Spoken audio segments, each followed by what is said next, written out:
অ্যান্টনিকে নিয়ে বর্তমানে যে রকম অবস্থা চলতেছে তাতে এইটা মনে হচ্ছে যে এই খেলোয়াড়টার আসলেই কোনো মা বাপ নাই। যদি মা বাপ থাকতো একটা ঠিকানা খুঁজে পাইতো, কিন্তু তার ঠিকানা খুঁজে পাইতে যে পরিমাণ কষ্ট করতেছে, যে পরিমাণ কষ্ট হইতেছে। হ্যাঁ, অনেকগুলো সম্ভাব্য গন্তব্য আছে, অনেকগুলো ক্লাব তাকে নিয়ে আগ্রহ দেখাচ্ছে, কিন্তু আলটিমেটলি এই খেলোয়াড়ের এখনই কি সেই সব গন্তব্যে যাওয়া ঠিক হবে যেসব গন্তব্যে যাওয়ার জন্য এই সময়টা পারফেক্ট না? মানে আমি সৌদি প্রো লিগের কথা বলছি। সৌদি প্রো লিগে মানুষ কখন যায়? সেই সময়ে যায় যখন তার ফর্ম পড়তির দিকে থাকে, এবং ইতিহাস তাই বলছে।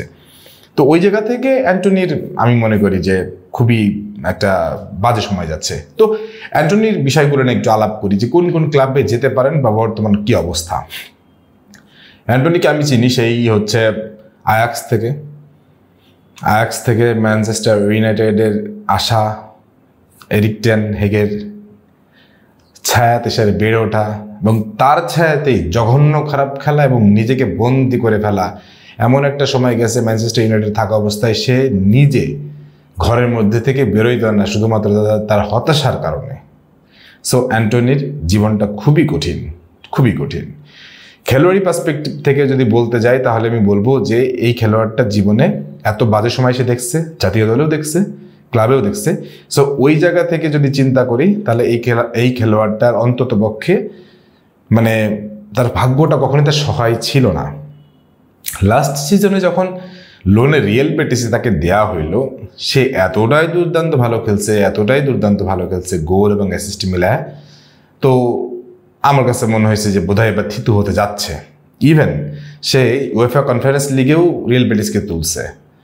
মজার ব্যাপারটা হচ্ছে যখন সে লোনে আসছিল, তাকে পার্মানেন্ট ডিলে যখন কিনতে আগ্রহ প্রকাশ করছিল রিয়েল বেটিস, তখন রিয়েল বেটিসের সমর্থকরা বলছিল দরকার হয় তারা নিজেরা টাকা তুললে হলেও অ্যান্টনিকে রেখে দিবে। কিন্তু সেই পরিস্থিতি কি এখন আছে? সেই পরিস্থিতি এখন একটু চেঞ্জ হয়েছে। প্রথমত আমরা একটু আলাপ করতে চাই যে সে ম্যানচেস্টার ইউনাইটেডে থাকতে পারবে কি না। প্রথমত সে পারবে না। জাদন সানচো, তারপরে অ্যান্টনি, তারপরে হচ্ছে যে গার্নাচো, এদের কাউকেই ম্যানচেস্টার ইউনাইটেড প্রি সিজন লিস্টে রাখে নাই।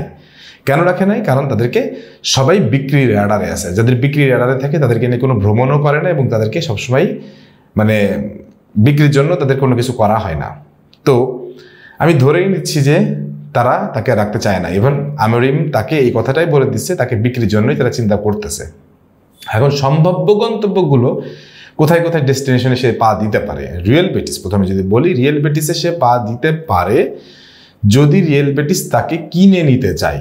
কিন্তু রিয়েল বেটিস বলতেছে আমাদের আর্থিক অবস্থা ভালো না, আমরা এখন কিনতে পারবো না, আমরা এখন সর্বোচ্চ লোনে নিতে পারি। তাহলে আমি এখন মানে প্রশ্ন করতেই পারি সেই সব দর্শকরা কোথায়, সেই সব ফ্যান ফলোয়াররা কোথায় যারা টাকা তুলে অ্যান্টনিকে কিনতে চাইছিল? তাহলে কি এটাকে একটা ফেক নিউজ ছিল, মিথ ছিল? হইতে পারে। তো রিয়েল বেটিসের সম্ভাবনাটা ভালো আছে, কিন্তু আর্থিক সংকটের দিক থেকে বিবেচনা করলে আমার কাছে মনে হয় যে এখনো সেই সুযোগটা আসেনি বা সেই সময়টা অ্যান্টনি পাবেন না। সম্ভবত এটা একটা মানে 50-50 চান্স হয়ে গেল। সেকেন্ড যদি আমি বলি সৌদি প্রো লিগের আল আহলি এবং আল শাবাব, এই দুই দল তাকে কিনতে যাচ্ছে এবং দুই দলের টাকার কোনো অভাব নেই। তারা টাকা দিয়ে প্রচুর মানে টাকার বস্তা নিয়ে বসে আছে। কিন্তু এই ক্ষেত্রে ব্যাপারটা হচ্ছে অ্যান্টনি এখনই সৌদি প্রো লিগে যেতে চান না এবং আমি মনে করি দিস রাইট ডিসিশন। বাট তাকে তো বিক্রি হইতে হবে। সৌদি প্রো লিগেও সম্ভবত যাওয়ার এই মোমেন্টে আর তার সেই আগ্রহটা নাই। এর পরবর্তীতে নিউক্যাসল ইউনাইটেড তাকে কিনতে যাচ্ছে। কিন্তু নিউক্যাসল ইউনাইটেড যদি তাকে কিনতে চাই সেক্ষেত্রে তাদের টাকার ঠিক আছে, কিন্তু তারা এই মোমেন্টে স্ট্রাইকার এবং ডিফেন্সে বিনিয়োগ করতে চাই। তারা মানে উইঙ্গার বা মিডফিল্ড এইগুলোতে বিনিয়োগ করতে চায় না। তারা সেখানে নিজেদেরকে পারফেক্ট মনে করতেছে। সো ওই জায়গাতে তাদের ডিলটা অ্যান্টনির প্রতি অতটা ক্রুশিয়াল না। তারপরে ব্রাইটন বিয়লার আছেন, তারাও কিনতে চাই, কিন্তু তাদেরও এই মুহূর্তে আর্থিক সংগতি এবং তাদের পজিশনাইজ যদি চিন্তা করেন সেটাও সম্ভব না। এখন লাস্টলি থাকতেছে হচ্ছে বায়ার লেভারকুজেন, যেখানে এরিক টেন হ্যাগ গেছেন, যা ওখানে ডুবাবেন আমি শিওর। তো উনি যেখানে গেছেন উনিও একটা নেওয়ার আগ্রহ দেখাচ্ছেন। বাট সবচেয়ে বড় ব্যাপার হচ্ছে ওখানে তিনজন দুর্দান্ত উইঙ্গার আছে। ওই তিনজন দুর্দান্ত উইঙ্গারকে রেখে অ্যান্টনিকে নেওয়াটা আমার কাছে মনে হচ্ছে যে এটা হবে না, এটা পসিবিলিটি নাই, কারণ এটা একটা রিউমারই থাকবে, এটা হবে না। এবং অ্যান্টনিও এরিক টেন হেগের নেতৃত্বে আর ফিরে যেতে চাইবেন না। ম্যানচেস্টার ইউনাইটেডে ওই দুর্দশা হওয়ার পরে আর ফিরে যাওয়ার কোনো ইচ্ছা আমার কাছে মনে হয় অন্তত পক্ষে অ্যান্টনির নাই। তো এই হলো অ্যান্টনির বর্তমান ক্লাব ডেস্টিনেশনের অবস্থা।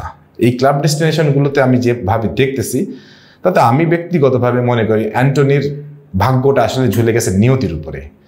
নিয়তি যেদিকে তাকে নিয়ে যাবে সেদিকে যাইতে হবে। এই ক্ষেত্রে রিয়াল বেটিস একটা অপশন, সৌদি প্রো লিগ একটা অপশন, নিউক্যাসল একটা অপশন, বায়ার লেভারকুসেন একটা অপশন।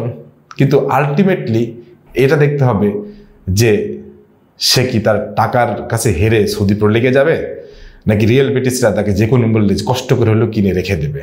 দেখা যাক এটা কি হয়। এর ক্ষেত্রে আপনাদের কি মতামত সেটা অবশ্যই একটু কমেন্ট সেকশনে জানাই দেন। সবাই ভালো থাকেন, সুস্থ থাকেন, আল্লাহ হাফিজ।